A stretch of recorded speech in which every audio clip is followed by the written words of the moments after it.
What is going on, good people of YouTube? It is me, Chavez, back with another Prize Picks video for you. Today is Thursday, March 23rd, 2023. We got 4 games going on in the NBA today. As always, I hope this video finds you all doing well and in good spirits and in non-traditional format. We'll skip the injury portion today because there's not a whole lot going on right now that I can find except for Paul George, who is already listed as out. So we'll skip that. We'll definitely recap our plays from yesterday and then jump into a couple of player props that are already on the Prize Picks board that I like. We'll talk about those here in a few minutes.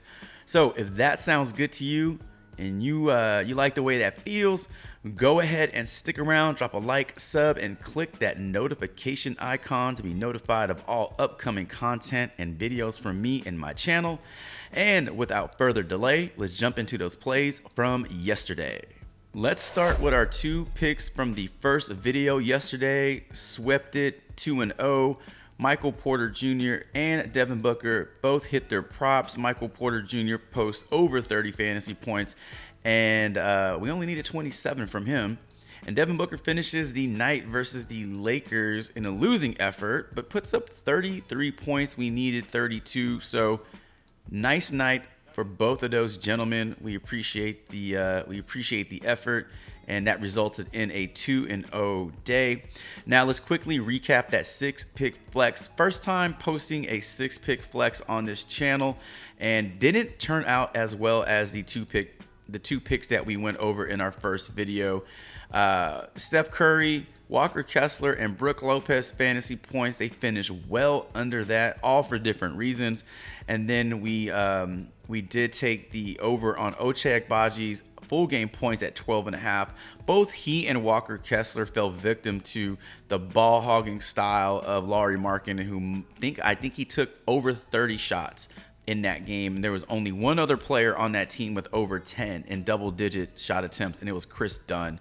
So anytime you have that happen, it's not going to be a good night. It's kind of sad too, because they lost that game, and Lauri Markkanen probably took every shot he saw, he took, I'm sure. Didn't get his teammates involved, and it just, in a losing effort, I mean, who cares if you take 30 shots and score, 35, 40 points? You lost.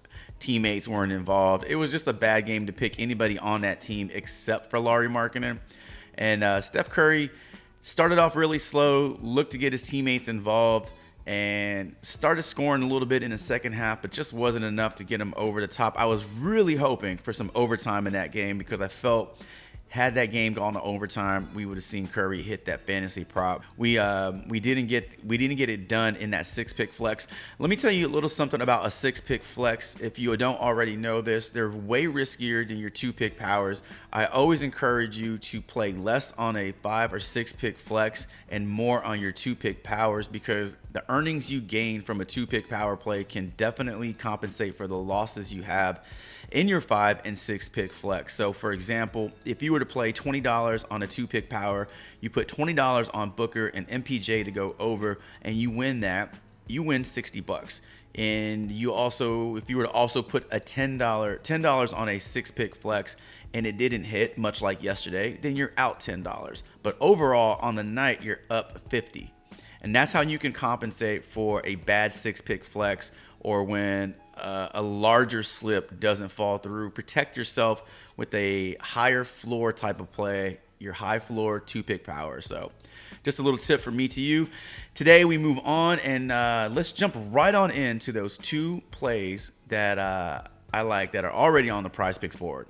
All right, so first play that I want to talk about is going to be Terry Rozier assist prop set to 6.5.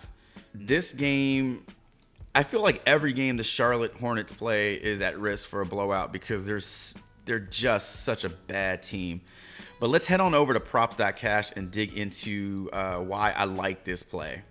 Over on props.cash, we can see that over the last 10 games, Rozier has averaged roughly 7 assists and 7 over his last 5. Now, this prop was originally set at 5.5, got bumped up to 6. I think we see it there for a little while. Hopefully it doesn't get bumped, but 6 is a really good number still. 5.5 was perfect. but 6 is still good. Now, in those games where he hits 6 assists, let's go ahead and change this line to 6. We can see that he's hooked 6 in 2 out of those 10 games. He's actually gone over in 5 out of those 10 games, and then fell short 3 out of those 10 games. Playing a New Orleans defense that allows the 12th most assists in the NBA, 21st versus point guards in the NBA. I just like this game environment for Rozier because he has taken on more of a facilitator role without LaMelo Ball in the lineup.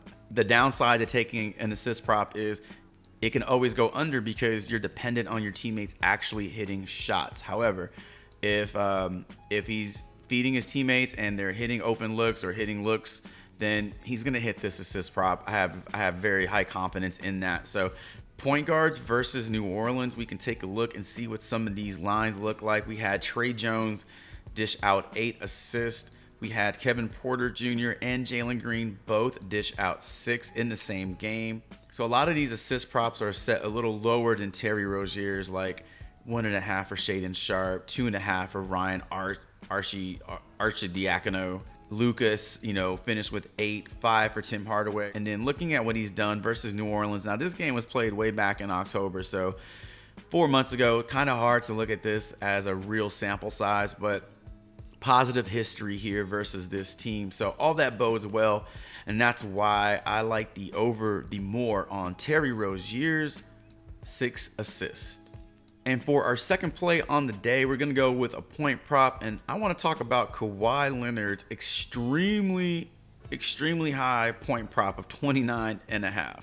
Looking at this a little deeper over on props.cash, we can see that Kawhi Leonard has exceeded this point prop in 5 out of his last 10 games versus OKC. He went for 21 points in their last meeting, which was a few days ago. Now, this game is going to be without Paul George, so let's go ahead and take him out and check out what these numbers look like now. So we got a 6-game sample size here, and in those 6 games, Kawhi Leonard has exceeded this point prop 50% of the time, 3 out of those 6 games, averaging 21 shot attempts in 4 out of those 6 games, and then these 2 games, not so much. But let's look at the minutes in that game versus Utah and that game versus Dallas. So only played 23 minutes in that game versus Utah.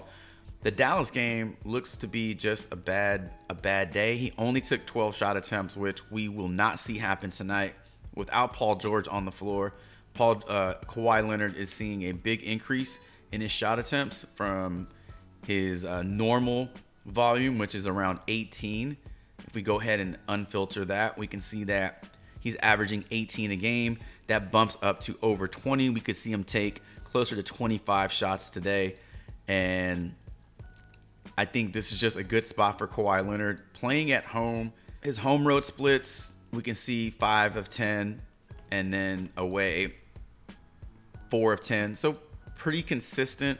What I see here is 50% hit rate versus an OKC team that gives up, a fair amount of production in terms of points scored, field goal percentage allowed, 3-point percentage allowed, free throws.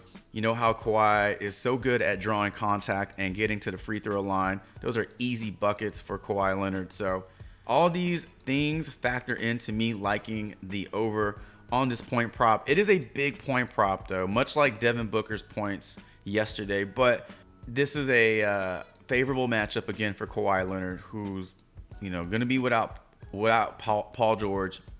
He has a semi-strong supporting cast, but think about the players that are going to be on the floor with him most of the night. Marcus Morris, Westbrook, Ivica Zubac, Mason Plumlee.